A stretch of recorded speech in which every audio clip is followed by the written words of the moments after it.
Hey, this is Chris DeSantis from ChristyCoach.com and the Swim Brief. Today I'm recording a response video to the comments anonymously left regarding me on Swimswam. And I wrestled a bit with whether to respond to some of this. A lot of people urged me to get involved in the comments, and I'll say that, at least for now, I just refuse to engage on Swimswam's platform. I don't see a great value in getting involved on there. I think it might be a bit hypocritical of me to talk about how toxic those comment sections are and then sort of feed the beast. So I want to respond to it because I think that there's several points worth making to people who listen to the podcast or read things that I've written, or maybe, I've gotten a lot of people who are sort of getting introduced now, and maybe, don't have the context from way back when on some of the stuff that was mentioned. So the comment that was left was under an article about a coach from North Carolina who has been sanctioned by Safesport, and his coach switched teams. By the way, if you really want to figure out what's going on, one of the things that I have to say is that the Swimswam article is really vague about what happened. Google Charlotte Observer, finds the Charlotte Observer's article, and the coach's name, Jeremy Gregory. It's much more informative about what happened, and you won't have to deal with a complete nutso comment section beneath it, so you'll just figure out like actual journalism about what happened in the situation, and I think it's definitely a story worth telling. The comment was around some of the blogs that I've written. Specifically, there's a guy on there who seems to be a typical troll commenter named Gara. By the way, I'm not Gara, for whoever guessed that in the comments. When I do comment on the internet, I only do it with my real name, because I am not one of these people who goes around and talks smack about people behind an anonymous screen name on the internet. I do it all in public. I'm accountable for my actions. You can reach out to me like a real person if you disagree with what I say, and I kind of think that's essential to having any kind of dialogue here in the internet age. So the comment, there were a couple things that were thrown out there. One of them that I'll dismiss with really fast before we get to the sort of more substantial one was, one of them said I slandered Gary Hall. If you just do a Google search for Christy, Coach, and Gary Hall, you can find the article in which I mentioned him.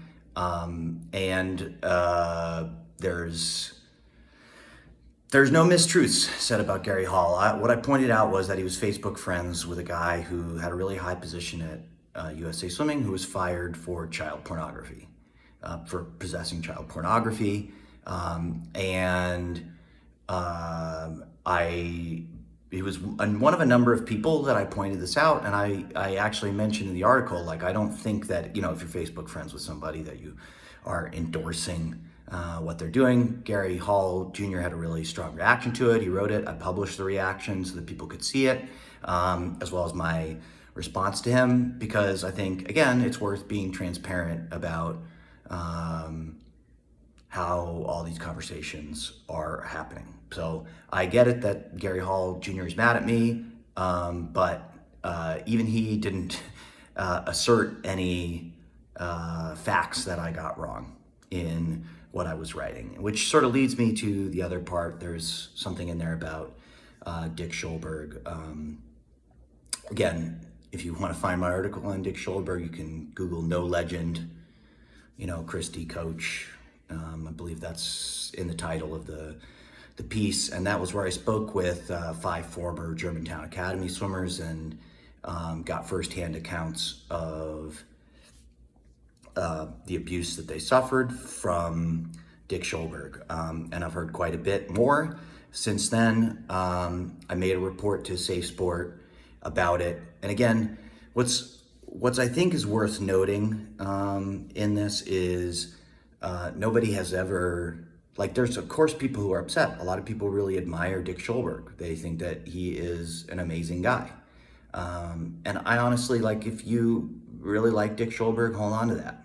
You know, like, I think that it's worth considering some of this information alongside it, and then everybody can make their decision whether they want to deify Dick Schulberg or, just sort of think he's a normal human being, or, read this and go like, wow, like I really did some terrible stuff and I don't admire him.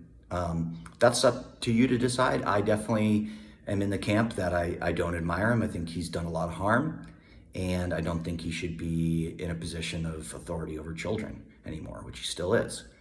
But that's my opinion, and I stand by everything I wrote, and nobody has ever come to me to dispute any of the facts in that case. And honestly, I've become well known for writing articles about abusive coaches, sexually abusive coaches, and all this stuff. And I can tell you that nobody comes to dispute the facts, okay? And that's because, but despite not being a real journalist, I have done some of the legwork to not just post rumors, because, as I pointed out earlier, my name and frankly my profession is on the line with stuff I write. I mean, if I'm spreading complete untruths that really do damage to other people, I'm liable for that. So I work pretty hard to make sure that what I'm saying is true. And in a few occasions, not on some really serious articles, people have reached out to me and said, hey, you don't have this 100% right. And in those cases, you can read that I have followed up and made some corrections. I think, sort of the most notable example of that is if you look at Petra Martin. I wrote a little bit about her termination at Rutgers, and then I corrected the record, especially after she won a major settlement from Rutgers, but also when people from Rutgers reached out to me to say, hey, you don't have this story 100% correct. And I also have plenty of stuff that people send me where they go, oh, you got to write about this, you got to write about that I don't write about, because I don't feel confident that I really know what happened. So, and the last thing I will say is just, I wrestled with this a bit, like, do I want to admit this? It's not fun to read, as silly as whatever comments were left about me on Swimswam. It's not fun to read it. It's not healthy. But like, as I told a bunch of my friends yesterday, go ahead and don't let me know if I'm mentioned in the comment section of Swimswam, because I will look if you tell me. But on the off chance that I've missed it, that'd be great news if I just never saw it. Because it is upsetting. And with regards to the articles that I write and the podcast that I do and all the stuff I do around, I just did an interview with a local news station in Kansas City that hopefully is going to be coming up here very soon. That kind of stuff, I can tell you, it takes an emotional toll, a mental toll on me, and ultimately a physical toll. It takes a toll on the relationships in my life. So I have to weigh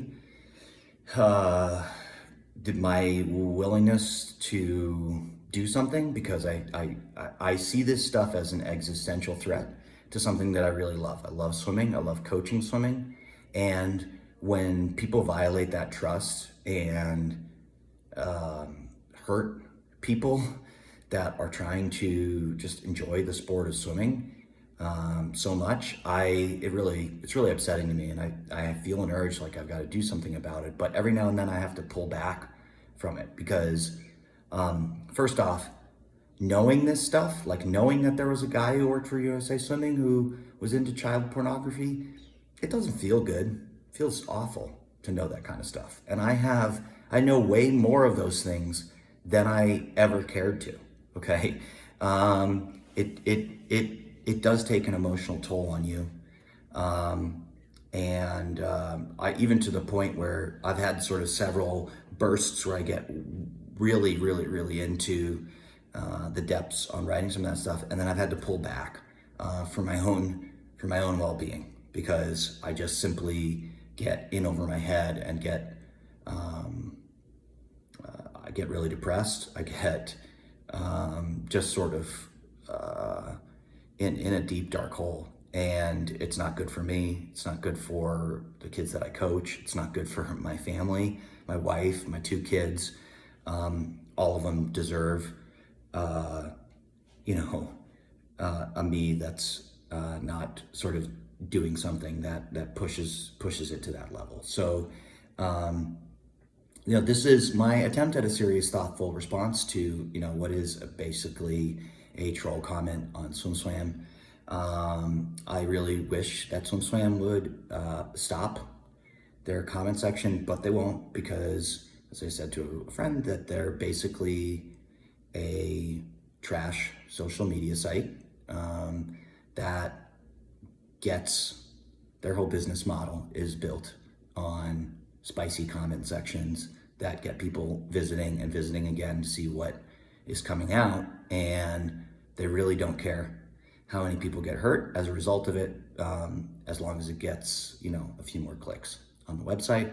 And I think that's a shame, because I don't think that Mel and Braden and Garrett, who's one of my best friends, I don't think that the people involved with Swimswam are trying to hurt people, but they are.